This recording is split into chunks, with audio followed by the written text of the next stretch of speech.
भी एक Thai film के बारे में जिसका नाम है घोस्ट वाइफ। ये एक रोमांटिक हॉरर थ्रिलर है और इस फिल्म का डायरेक्टर है मैट एम सोमबून। इस फिल्म की IMDb रेटिंग है 5.6 आउट ऑफ 10 और 87% गूगल यूजर ने इसे लाइक किया है। दोस्तों, ये एक बहुत ही प्यारी सी भूतिया कहानी है जो आई होप आपको पसंद आएगी। तो ये कहानी है एक टीनेज लड़की नीना की जो गांव से शहर आई है पढ़ाई के लिए। वो अभी 10th स्टैंडर्ड में है और स्कूल के पास एक अपार्टमेंट रेंट पर लिया है रहने के लिए। रोज की तरह एक दिन वो स्कूल के लिए निकली और बस स्टॉप पे उसके साथ मुलाकात हुई एक लड़के की जो उसी के स्कूल में है। सीनियर है, 12th स्टैंडर्ड में पढ़ता है और नाम है मैक। वो भी बस के लिए ही वेट कर रहा था, लेकिन नीना को देखते ही उसकी नजर जैसे थम गई थी। वो दोनों थोड़ा बहुत बात करते हैं। नीना की आज एग्जाम शुरू होने वाली है। वो थोड़ी सी टेंस्ड दिखाई दे रही थी क्योंकि बस नहीं मिल रहा था। तो मैक उन दोनों के लिए ही कैब बुक करता है। इंसिस्ट करने पर नीना को भी उसके साथ जाना पड़ता है, लेकिन फ्री में नहीं। नीना इसके बदले पे करती है और बस यहीं से शुरू होती है उनकी लव स्टोरी। हर रिलेशनशिप की तरह पहले दोस्ती, एक साथ टाइम स्पेंड करना, दोस्तों से नजरें चुरा के एक पल के लिए एक दूसरे में खो जाना, क्लास खत्म होने के बाद एक साथ घर लौटना, घर में भी मैसेजेस और कॉल्स के जरिए हर वक्त एक दूसरे से कनेक्टेड रहना, ये बन चुकी थी उनकी जिंदगी। स्कूल में काफी लड़की नीना से जलती थी क्योंकि मैक एक काफी फेमस लड़का था, रिच एंड हैंडसम। नीना को जरूर बहुत कॉस्टली गिफ्ट्स मिलता होगा। हाँ, मैक देने की कोशिश तो करता था मगर नीना कभी भी एक्सेप्ट नहीं करती थी। इवन अगर मैक उसके लिए खाने के लिए भी कुछ ले जाता था तब भी नीना पे करती थी। ये उसकी सेल्फ रेस्पेक्ट थी और मैक भी इस बात का पूरा सम्मान करता था।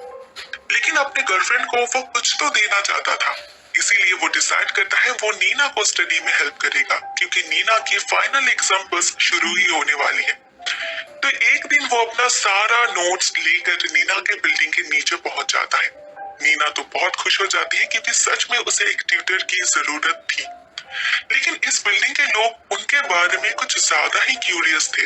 वो लोग स्टडी कर रहे थे, लेकिन ये लोग पता नहीं क्या नपशना बोले जा रहे थे, जिससे फ्रस्ट्रेटेड होकर नीना मैक को लेकर अपने रूम में चली जाती है क्योंकि वहां वो कंसंट्रेट नहीं कर पा रही थी। मैक उसे बहुत अच्छे से गाइड करता है। पढ़ाई करते करते वक्त का पता ही नहीं चलता था। तो एक रात बहुत लेट हो जाता है तो मैक वहां पर ही रुक जाता है, मगर वो दोनों अपनी लिमिट क्रॉस नहीं करते। मैक नीचे जमीन पर सो जाता है और नीना बेड पर। तो कुछ दिनों तक ऐसा ही चलता रहता है। मैक कभी कभी उसके घर में ही रुक जाता था और इस बिल्डिंग के सारे लोगों को उनके बारे में अफवाहें फैलाने का और एक मौका मिल जाता था। मगर नीना और मैक इन सब में ध्यान नहीं देते थे। देखते ही देखते नीना की एग्जाम भी खत्म हो जाती है, मगर मैक का इस घर में आना जाना बंद नहीं होता।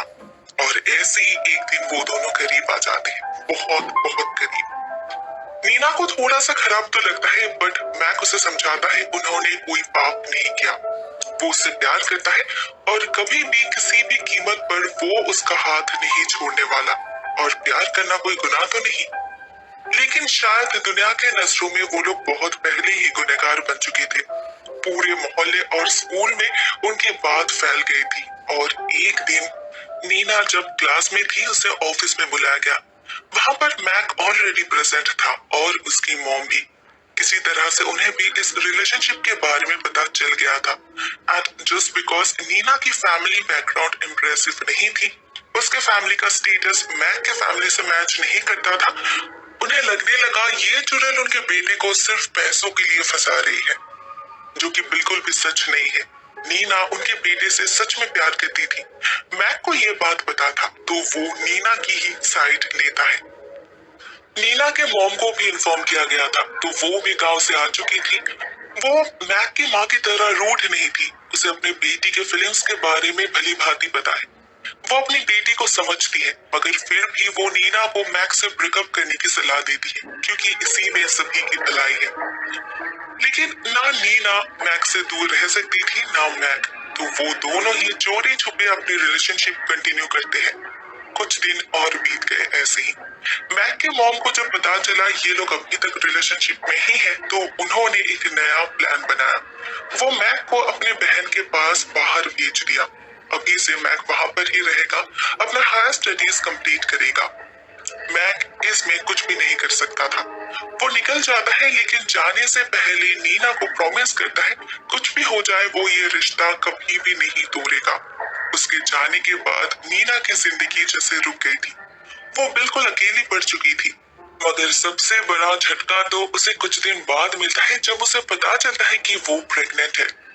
उसकी माँ बहुत ज्यादा डर गई थी। मैक अभी नीना से प्यार करता है, मगर जब वो लौटेगा क्या तब भी वो उसे याद रखेगा? क्या गारंटी है कि वो उसे उस बच्चे को एक्सेप्ट करेगा? उन्हें पता है एक सिंगल मॉम बनना कितना टफ है, क्योंकि वो खुद एक सिंगल मॉम ही है। नीना को ह्यूमिलिएशन से दूर रखने के लिए ही उन्होंने उसे शहर भेजी थी, जिससे वो पढ़ लिख कर कुछ कर दिखाए। लेकिन अभी तो नीना खुद भी ह्यूमिलिएशन का कारण बन चुकी थी। बहुत सोच विचार के बाद नीना अबॉर्शन के लिए रेडी हो जाती है। मैक को कुछ बताए बिना ही उसकी माँ उसे लेकर एक गांव में डॉक्टर के पास जाती है, जहां इलीगली अबॉर्शन किया जाता है। बदनामी का डर तो था ही, तो वो लोग इस मामले को जितना हो सके चोरी छुपे निपटाने की कोशिश करते हैं, और यही शायद उनकी गलती थी। इस डॉक्टर को ऑपरेशन करना आता ही नहीं था। पूरे प्रोसेस में नीना को बहुत तकलीफ हुई। दर्द में वो बहुत चिल्ला रही थी। इस डॉक्टर ने तो उसे सेडेटिव भी नहीं दिया था। बहुत ज्यादा ब्लीडिंग होने लगा था, और फाइनली इसी ऑपरेशन टेबल पर उसकी मौत हो जाती है। फिजिकल पेन तो था ही, ऊपर से मेंटल एगनी भी थी। तो इस कंडीशन में मौत होने के कारण नीना की आत्मा एक वेंजफुल स्पिरिट बन चुकी थी। ना उसने अपने बच्चे को बचा सकी, ना वो बेदाग जिंदगी वो जी सकी जिसके लिए उसने इतना कुछ किया। उसे सबसे नफरत होने लगी, इवन अपनी माँ से भी। उनके कारण ही तो उसे मरना पड़ा, मैक से दूर जाना पड़ा। तो वो उन्हें भी माफ नहीं कर पा रही थी। उसकी माँ उसके सारे बिलोंगिंग्स अपने साथ गांव ले जाने की कोशिश करती है, मगर उनके कमरे में एंटर करने के साथ ही साथ चीजें इधर उधर गिरने लगता है, और उन्हें बिल्कुल क्लियरली नीना की रोने की आवाज, चिल्लाने की आवाज सुनाई दे रही थी। इसके बाद यहाँ पर रुकने की उनकी हिम्मत ही नहीं हुई, तो वो तो निकल जाती है, मगर उनकी बेटी इसी बिल्डिंग में रह जाती है अपने बच्चे के साथ। बिल्डिंग ओनर से सबको पता चल जाता है कि नीना की मौत हो चुकी है, मगर कैसे ये किसी को पता नहीं चल पाता। बिल्डिंग में कई सारे लोगों ने उन्हें देखा है। उसका रूम 412, इवन पूरा 4th फ्लोर ही हॉन्टेड बन चुका था। जो कोई भी उसके रूम में एंटर करने की कोशिश करता, उसे नीना की आत्मा चेस करती थी। हाँ, वो किसी को जान से तो नहीं मारती थी, मगर उसके डर से कई सारे लोगों ने ये बिल्डिंग छोड़ दिया था। इवन बिल्डिंग ओनर को भी नीना की आत्मा हॉन्ट कर रही थी। रात होने के साथ साथ ही ये बिल्डिंग नीना के डर से खंडर बन जाता था। बिल्डिंग ओनर नीना की माँ को कॉल करके नीना की प्रॉपर फ्यूनरल के लिए रिक्वेस्ट करती है, नहीं तो उसे मुक्ति नहीं मिलेगी। लेकिन सब कुछ करने के बाद भी कुछ फर्क ही नहीं पड़ रहा था। तो नीना की माँ एक स्पिरिचुअलिस्ट को बुलाती है, जो उसके आत्मा के साथ बात कर सकती थी, लेकिन नीना उसे भी डराकर भगा देती है। बिल्डिंग के लोगों ने भी एक एक्सॉर्सिस्ट को बुलाया था, मगर नीना के सामने वो तो टिक भी नहीं पाया। नीना को इस बिल्डिंग से नहीं जाना था। उसे जो कुछ भी चाहिए था, उसके बिना वो शांत नहीं हो सकती थी, और उसे उसका खोया हुआ प्यार चाहिए था, मैक चाहिए था। उधर इस सबसे अनजान मैक कंटिन्यूअसली नीना को कांटेक्ट करने की कोशिश किए जा रहा था, मगर ना एक भी मैसेज डिलीवर हो रहा था, ना उसका कॉल लग रहा था। तो वो अपने आंटी से झूठ कहकर कैंपिंग जाने के बहाने नीना से मिलने जाता है। उसके नजरों में ये घर नीना बिल्कुल पहले जैसी ही थी, कुछ भी नहीं बदला था। सिर्फ उसे उनके बच्चे के बारे में पता नहीं था। इतने दिनों बाद अपने गर्लफ्रेंड से मिलकर मैक बहुत ज्यादा खुश हुआ था, लेकिन वो एक चीज नोटिस करता है कि नीना कुछ बदली सी लग रही है। वो हमेशा अपने बच्चे के साथ चिपकी रहती है। आजकल वो थोड़ी सी मूडी और एग्रेसिव भी बन चुकी है। उस दिन मैक ने बाहर जाने की बात क्या कर दी, वो तो उस पर चिल्लाने लगी। तो बेचारा मैक अकेले ही चला जाता है खाना लेने, लेकिन इस बिल्डिंग के लोगों को तो असलियत के बारे में पता है, तो सभी लोग उसे घूर रहे थे, मगर कोई भी उसे कुछ नहीं कहता। इसीलिए मैक को लगने लगता है कि शायद उन दोनों ने शादी नहीं की, इसीलिए यहाँ के लोग नीना को ह्यूमिलेट किया करते थे और इसीलिए शायद नीना अभी तक घर से बाहर नहीं निकली। तो वो नीना से कहता है हमें शादी कर लेनी चाहिए, दोनों मॉम्स को इन्फॉर्म करना होगा, लेकिन नीना उसे कुछ दिन और वेट करने के लिए कहती है क्योंकि उसे पता था अगर मैक ने अपने मॉम से बात की तो वो डेफिनेटली यहाँ से भाग जाएगा। मैक मान लेता है उसकी इस बात को, लेकिन एक दिन एक शॉप में उसके साथ इसी बिल्डिंग की एक लड़की की मुलाकात होती है जो उसे सच्चाई बताने की कोशिश करती है, मगर ये शॉपकीपर उसे रोक लेता है ये कहकर कि जब तक मैक यहाँ पर है नीना की आत्मा शांत रहेगी, उन्हें तो कोई प्रॉब्लम नहीं हो रही, तो बेकार में चीजों को क्यों कॉम्प्लिकेट करना। तो मैक स्पेलबाउंड होकर ही रह जाता है। उसे नीना की असली रूप कभी दिखाई नहीं दी, लेकिन ऐसा कब तक चलेगा। एक दिन वो नीना को कुछ इन्फॉर्म किए बिना ही अपने माँ से मिलने चला जाता है और सच्चाई जानकर उसे बहुत ही बड़ा झटका लगता है, लेकिन फिर भी वो बिलीव ही नहीं करता। उसे लगता है उसकी माँ नीना को पसंद नहीं करती, इसीलिए ये सब कुछ कह रही है, लेकिन सबकॉन्शियसली उसके दिमाग में ये बात बैठ जाती है। उसे शक होने लगता है उस बिल्डिंग में भी तो सभी लोग अजीब तरह से बिहेव कर रहे हैं। तो वो घर लौटता है और चोरी छुपे अपने बेटे का एक पिक्चर क्लिक करने की कोशिश करता है, लेकिन फोन उसके पास ले जाते ही वो बच्चा रोने लगता है। किसी तरह से वो एक पिक्चर तो क्लिक कर लेता है, लेकिन उस फोटो को देखकर वो इतना ज्यादा डर जाता है कि उसका फोन ही उसके हाथ से गिरकर टूट जाता है। इस आवाज से वहां पर नीना आ गई थी और इस बार पता नहीं क्यों वो खुद ही फोटो खींचने के लिए इंसिस्ट करती है। तो मैक उसी टूटा फूटा फोन से एक फैमिली फोटो क्लिक करता है, जो फोटो हमें कभी नहीं दिखाई देती।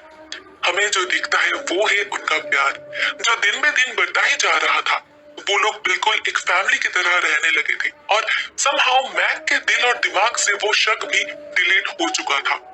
ऐसे ही और एक हफ्ता बीत जाता है और इस बिल्डिंग के लोगों से हमें पता चलता है इन 7 दिनों में मैक एक बार भी बाहर नहीं निकला। शायद निकला होगा मगर उन्होंने नहीं देखा। हम फिर से उसी लड़की को देखते हैं। असल में वो मैक को लाइक करती थी, इसीलिए वो उसके बारे में कुछ ज्यादा ही कंसर्न थी।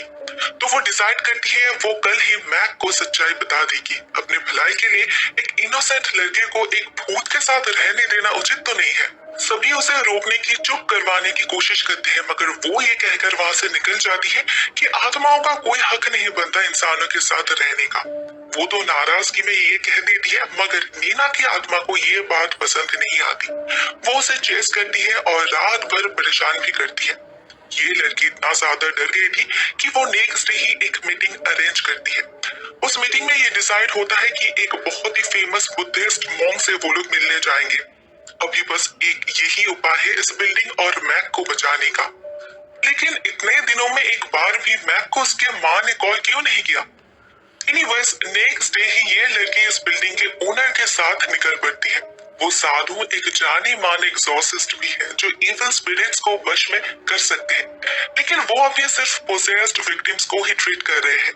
किसके घर जाकर स्पिरिट से डील करना उन्होंने बहुत पहले ही छोड़ दिया है, लेकिन इन 2 लड़कियों के बहुत बार रिक्वेस्ट करने पर वो मान जाते हैं और उनके साथ आने के लिए राजी भी हो जाते हैं। इस बिल्डिंग में पहला कदम रखने के साथ साथ ही उन्हें नीना की प्रेजेंस महसूस होती है। वो खुद ही कह देते हैं ये प्रेजेंस 4th फ्लोर में है और वो अकेले ही बिल्डिंग के अंदर एंटर करते हैं। उनके आने के बारे में नीना को भी पता लग चुका था, तो वो मैक को अपने बच्चे के साथ टेरेस पर भेज देती है और वो खुद इस साधु को फेस करने के लिए रेडी हो जाती है। पहले तो वो उन्हें कंफ्यूज करने की पूरी कोशिश करती है, डराने की कोशिश करती है। उसे लगा था ये भी लास्ट टाइम की तरह ही भाग जाएंगे, मगर ये साधु अपने शक्ति के मदद से नीना को वश में कर लेते हैं। इनफैक्ट इनके सामने नीना टिक नहीं पा रही थी।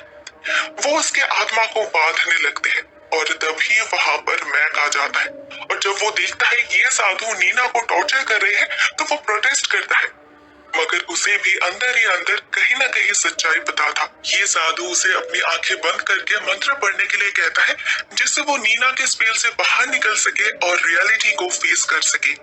नीना साधु को बार बार रिक्वेस्ट कर रही थी उसे सच ना बताने के लिए, मगर अभी तो पूरा सच रिवील होना बाकी था और इस फिल्म की असली क्लाइमैक्स भी। मैक अपनी आंखें बंद करता है और वो पहुंच जाता है 1 हफ्ते पहले उस रात में जब वो पहली बार अपने बेटे की फोटो खींचने की कोशिश किया था और उसका फोन टूट गया था। हमें पता चलता है उस दिन हमें पूरा विजन दिखाई नहीं दिया। हमें पता चलता है उस फोटो में उस बच्चे की भयानक रूप देखकर ही उसे सच्चाई पता चल चुका था। उसके सामने से पर्दा हट गया था और वो उसी आत्मा को देख पा रहा था जिसे सभी देख पाते हैं। बाकी लोगों की तरह उसे भी ये घर अभी खंडहर ही लगने लगा था। वो डर के मारे घर से निकलकर बाहर भागने लगा था, लेकिन कुछ देर जाते ही उसे रियलाइज होता है ये वही लड़की है जिसे वो प्यार करता था, ये उसी का बच्चा है और ऐसे ही एक परिवार तो वो चाहता था। तो वो फिर से उन्हें फेस करने के लिए घर की तरफ लौटने लगता है, लेकिन घर पहुंचने से पहले ही एक कार एक्सीडेंट में उसकी मौत हो जाती है। लेकिन वो रियलाइज नहीं करता कि अभी वो भी एक आत्मा बन चुका है। वो उसी हालत में घर लौटता है और उसे देखकर ही नीना को सब कुछ पता चल गया था, लेकिन वो उसे कुछ भी नहीं कहती, बल्कि वो उसके साथ एक फैमिली फोटो क्लिक करती है, क्योंकि अभी वो सही मायने में एक फैमिली है। इस एक्सीडेंट के बारे में इस बिल्डिंग के लोगों को भी पता नहीं था, इसीलिए वो लोग मैक को 1 हफ्ते से ना देखकर परेशान हो गए थे, लेकिन उसके माँ को सब कुछ पता था, इसीलिए शायद मैक को उनका कॉल कभी नहीं मिला और वैसे भी उसका फोन तो टूट ही चुका था। तो इसी सच्चाई के बारे में नीना इस साधु को बताने के लिए मना कर रही थी, लेकिन अभी जब सबको सब कुछ पता चल चुका है तो नीना और मैक रिक्वेस्ट करते हैं उन्हें उनके हाल में छोड़ देने के लिए। उनकी जिंदगी तो शुरू भी नहीं हुई थी, उससे पहले ही खत्म हो चुका था सब कुछ। तो अगर ऐसे ही वो लोग खुश रह सके तो यही सही। ये साधु उन्हें यहाँ पर रहने का मौका देते हैं उनका सच्चा प्यार देखकर, मगर कंडीशन एक ही है, वो लोग कभी भी इस घर से बाहर नहीं निकल पाएंगे, किसी भी इंसान को परेशान नहीं कर पाएंगे और ये दोनों ही ये शर्त मान लेते हैं। इस घर को उनके लिए ही खाली कर दिया जाता है। इसके बाद से इस बिल्डिंग में कभी भी कोई हॉन्टिंग नहीं हुई। सभी लोग इस रूम नंबर 412 को प्यार का मंदिर जैसा ही सम्मान करते हैं। इवन मैक की माँ भी अभी मरने के बाद नीना को एक्सेप्ट कर ली है। जिंदा रहते ना सही, अभी मरने के बाद वो लोग एक साथ है, खुश है और अभी उन्हें और कोई जुदा नहीं कर सकता। तो दोस्तों ये फिल्म यहाँ पर ही एंड हो जाती है।